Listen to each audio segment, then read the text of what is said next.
Welcome to my non-comfort zone. One night, before bedtime this summer, Sajid got really excited. He said, "Mama, Jay showed me something amazing on the beach today. If you take a magnifying glass and gather all the sun's energy, you can burn a hole in a newspaper." In that moment, I was quickly time machined back to when I was 6, living on 49th Street in Borough Park, and a neighbor showed me the same pyrotechnics on my copy of the Jewish Press in the middle spread where the stories of Chelm lived. What a way to change text and meaning. A few days ago, a friend shared with me a commentary from Ecclesiastes. Kohelet is flooded with existentialism, proclaiming there's nothing new under the sun, nothing that hasn't happened already will ever happen. And Rashi acknowledges that mostly this is true, but there is newness under the sun, and that can be found through original perspectives shared through learning and teaching Torah. And said another way, by burning new holes of black fire onto white fire. Today, I hope to do some holy hole burning on our Torah reading and skew the text towards a little different, more brighter light, while also attempting to craft a few words about my current life transition. At the heart of our reading in Acharei Mot, there's an elaborate Yom Kippur ritual involving 2 nearly identical goats. And through lots, one will be sacrificed as a korban, an offering, and the second one will be sent to Azazel. The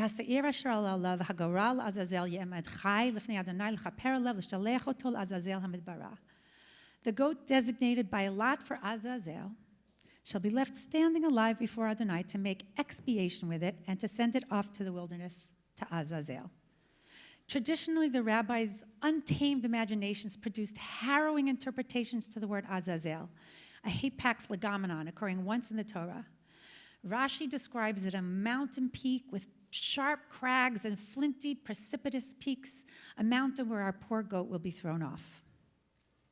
Growing up, because of this and other interpretations, I always thought of Azazel as demonic, end of the line, hellish kind of place where the expression scapegoat came from. But in the spirit of magnifying new interpretations, I want to stretch the word. Before that, I want to ask, does anybody else share the same meaning of Azazel? When you hear Azazel, who hears negative? Who hears like an incredibly positive place? Who doesn't hear anything? So I'm going to take that word, and I'm going to stretch it. I'm going to widen it and reveal something different. And I think for me, it reveals movement and freedom, not stasis or death. In the word Azazel is the word Oz and El, which means strength of God, or Zaz and El, which was movement towards God, of movement of God within us. The ritual gets more interesting. Aaron lays both of his hands on the head of the live goat and confesses all of Israel's iniquities and transgressions, and the goat gets set free into the wilderness. The wilderness, I propose, is not necessarily a desolation or a death or an imprisonment, but a place of freedom and fortification for navigating wild newness. I wanted to find a bit more about goats to see if this interpretation would line up with these animals' natures. So luckily at Romamu Brooklyn, we have a bona fide goat expert named Sarah Chandler. In the first few years of this Romamu Brooklyn project, she would offer a kavana accompanied by a gleeful mosh pit of Isabella Friedman goats, projected on a huge screen. So I called and asked her to share some wisdom. According to her, goats are the most Jewish animals. They are kosher, they are edible, and they have split hooves that resemble hands spread like in a priestly blessing. They have no top teeth, just bottom teeth. Their superpower is that they can live on super little. For example, in a desert, these browsers can nibble on a tiny branch and make enough protein, meat, and fat and milk to survive. They are sure-footed cliff climbers and can walk on an incline of almost 90 degrees. So even if the rabbis are correct and Azazel was a mountain, if anything can survive being pushed off that cliff, it is a goat. The literal text says the goat is set free in the wilderness. It seems to be a mysterious, solitary journey. Why would it be a death if it says that they were set free? But it doesn't seem to have a final destination that is articulated. It's alone, but it's not necessarily altogether lonely. On its head are Israel's iniquities, transmitted through Aaron's hands, almost smicha-like, almost transmission-like, becoming something greater, like a rabbi or chazan. What are these iniquities other than expressed stories? The stories of mistakes, the stories of regrets, our self-reflection. There are our Yom Kippur prayers. It sounds problematic and terrifying for a goat to have all this on its head, but this could be what the goat uses as raw material to navigate a long and full life. In those days, it could be words of one Israelite named Yiftach, who had a broken heart because in the heat of bargaining with God, he promised to offer what he loved most if he could be victorious in a war, his very own daughter. Or maybe Miriam's guilt, that in a moment of weakness and jealousy, she spoke badly about Moshe, her brother, or David and his lust for Bathsheba. These are relatable stories full of intimate self-reflection, merging with the goat in the wilderness. This could have very much transformed that goat, guided it and matured it and helped it to avoid certain pitfalls. These stories, these teachings, this is the way we turn heartache into nourishment. This is why we are here right now, to learn to turn our mistakes into wisdom and fodder for truth and for growth. At the Erev Rosh Hashanah concert, I shared a song with lyrics taken from Pirkei Avot, the wisdom of our fathers, whose literal translation was, "Haneor balayla hamahalech b'derech echidi hamefaneli bo levatala harezim mitchayev b'nafsho." One who goes out at night alone and turns their thoughts to nullification, worthy of death. Nachman applies this magnifying glass to these words and nimbly reinterprets them to mean that you're actually required to go out in the middle of the night alone and turn your heart to nullification through prayer. This reinterpretation becomes the basis of the practice called hitbodedut, inviting us to pour our hearts and soul pain, insecurities, secrets into a stream of consciousness out in the open, unfiltered, and in that wilderness, on the outskirts, to find release and self-wisdom to enable reintegration back from that solitary experience. That formula of going out alone in some variation of hitbodedut and returning to a collective has been kind of my pattern throughout my life in different decades in different ways. In my 20s, when I was full of grief, I would find a cheap ticket to the third world country somewhere in Africa or the Middle East, and I would get a phrase book and learn how to hitchhike in different language. So I would say, "An adhab ila rafsai io voglio andare a Bologna. Je vous avais à côté d'un jour." And that's how I would get around, and that's where I'd finally start opening things up. I wasn't the same person when I heard music from the Middle East, or when a kid from Africa helped me climb into the mountaintop and sang their Abraham song, and when the smells and the foods would just impact me. It would enter me in every pore of my body. And then I'd go back with all these sounds, with all these melodies, with all these foreign crazy scales, and then I would put them into songs. And those songs became the basis of a band I had called Pharaoh's Daughter. And the band Pharaoh's Daughter I had kind of reflected the music that I was born with, the Hasidic music, the yeshivish music of Borough Park. And I would sing those melodies and take those words from those pages and pages of text that I'd memorized that I thought I'd never need, but then became the basis of these songs that I started to write. And then the sound of the oud and the sound of these Middle Eastern instruments and the sound of African instruments and the sound of Eastern European Balkan rhythms, all those things entered into me. And for a good 10, 12 years, I was leading that band, and I was traveling through all of Europe, and we performed in Israel, and we performed in America, and we performed in lots of JCCs. And our very first ever concert ever out of New York City was actually in Los Angeles, and they did not have hotels near the venue, so they actually set us up in a nursing home. And then I remember the woman with the IV sign said, "Where's the singer? I heard there's a singer here." It was incredible, an incredible experience. And I think I have this movie I might one day do called Spinal Tap that's based on the Jewish touring experience. But also, after about 12 years of that, in my late 30s, from a very flourishing musical career, I needed to do another pivot. So I went to a 7-day meditation retreat. and was quiet and finally started to hear like a still small voice inside me, something different, something stirring inside me that was kind of saying that you need to pivot again, you need to make yourself another direction. And then from there, I went to Peru, to Iquitos, to the jungles, and I took a shamanic journey with the vine medicine.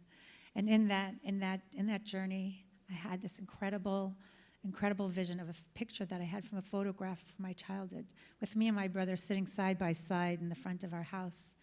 It was such a dark time in my life, but in this vision, there was a lot of light in the photo, more than in the real one, more than in my real life, for sure, the way I remembered it. And then the picture dissolved and the flesh and blood version of us began hovering between photo and pose. The message in the image was saturated with light coming from all directions. The picture allowed me to understand more light-filled perspectives to my memories. And the additional compassion allowed me to change my direction by doing something I thought was impossible because of my earlier interpretations of what my story had been. Those things were never going to be possible for me because of the way my family was. Those things were never going to be possible because of the way I responded to those traumas. Those things were never going to be possible for me. But it was pointing to the possibility of a pause in my musical journey and to a clear desire for motherhood and stability.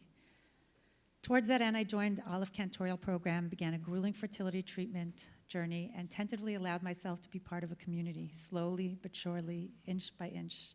Something I was terrified of since I was my youth in the yeshivish world.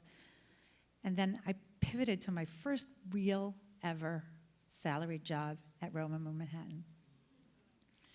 At my ordination, I shared another Nachman teaching called Azamra, which means I will sing, and I sang it in a song. And it's a literal multi-step prescription of what it takes to be a chazan. It bypasses voice lessons, ornamentation, and expanding the diaphragm, though I know those things are important. This is the first step. You need to see the good point in everybody that's there. Second stage, even harder, find a good point in yourself, however hard that is. 3, songs are actually good points that are strung together, becoming notes that the chazan sings. And all those good points pray as one.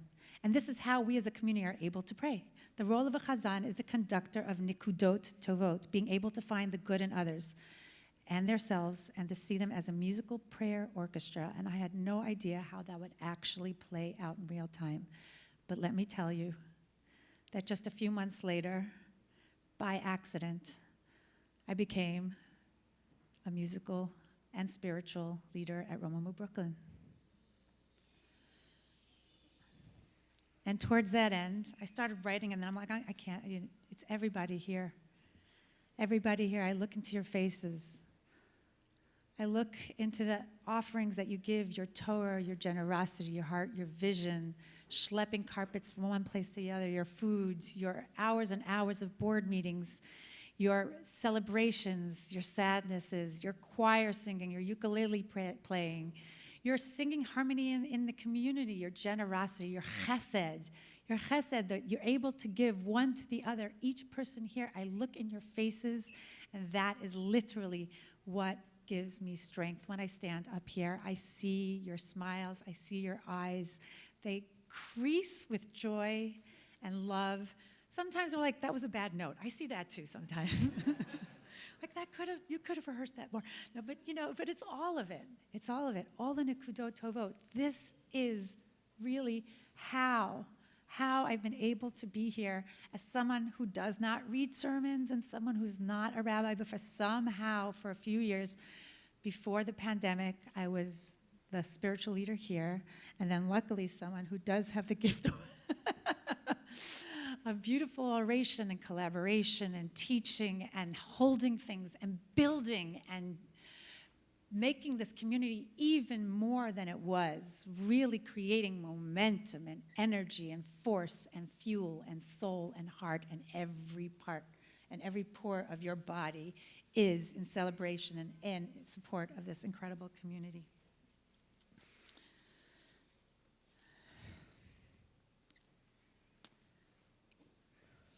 So these are the good points. But sometimes we are also bursting with other things when we come here. yearning, paralyzation, supplication, guilt, anxiety, fear, misguided hubris. And a lot of us walk in here with these things week after week, year after year in grief. These are the things that I feel Aaron transmits to the goat to Azazel. Iniquities are the things we regret and patterns and habits that keep us stuck and hurting ourselves. And yet, this text that we read emphasizes these words, Ye'emad chai. How could this goat, with all this stuff on it, still be left standing alive? And then after it's standing alive, it is set free. In my reading, the goat is carrying the voices of all these prayers, and that's what sets it free. That's what a Hazzan does. It carries the prayers, weaves them together, sings them in song, and when shul is over, out into the world. I've been imprinted. All of you have made your mark on me and live inside me, in my voice, in my being. All of your prayers, they are a chandelier gathering of perfectly imperfect crystals, masterfully crafted to a light-shedding, refracting shard, turning into spark instrument that brightens the way. My encounters with you, your song, your hearts, your hugs, your hand touches, your emails, your texts, your celebrations, your sadnesses, your shivas, they are all in me. The overtones of your secrets, the harmonics of your tears, of your laughter, of your thoughts, they are all within me. And I'm feeling very nourished, and I'm feeling very full. In June, just a few months ago, I woke up on my living room couch. Sadia was hugging my feet, and there was a small voice that spoke to me, quiet and demandingly loud at the same time. It said, I think it's time for a transition. I think it's time for another pivot. Perhaps to go back into the wilderness, maybe to revive old creative paths and make them new. Spend even more time bringing attention to my little Mishovav, that's the little troublemaker that runs around that you've seen all day. And maybe just to take a little break and see what's next. Sometimes it's not so obvious, but sometimes after some time, there's just this voice that says there's another journey that's going to come. So all this to say, I'm beginning a process of leaving, and yet paradoxically, I'm staying. It's a Jewish goodbye. Which means you'll be seeing quite a lot of me as I gesticulate and wave and walk out the door and into another space that may look surprisingly just like this one, but as a freelance musician, as a freelance cantor, which is kind of like being thrown off a cliff. But I've been raised as a vertical climbing goat and can make food from shoelaces, and I don't know how this will all go. It's a turning point for me for sure, and I've truly been blessed to be here with all of you for the almost 7 years and a decade, if you consider the mothership. So I bless all of us that you can also hear that still small voice and listen to it as it guides you into whatever wilderness you are walking into after these services.